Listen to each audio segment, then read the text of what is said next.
ఇదిగో బాంబు వెలిగించుకొని శబ్దం వస్తుంది మనకొద్దులే. ఇది కాకర పువ్వు కాలుస్తే తెల్ల తెల్ల పూలు వస్తాయి. కాలుద్దావి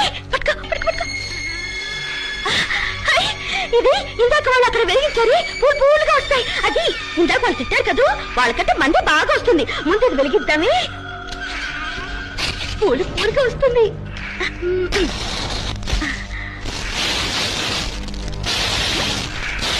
వచ్చి బంగారం, ఇది పిచ్చిది, పూలు రావటం లేదు. ఇది కాలు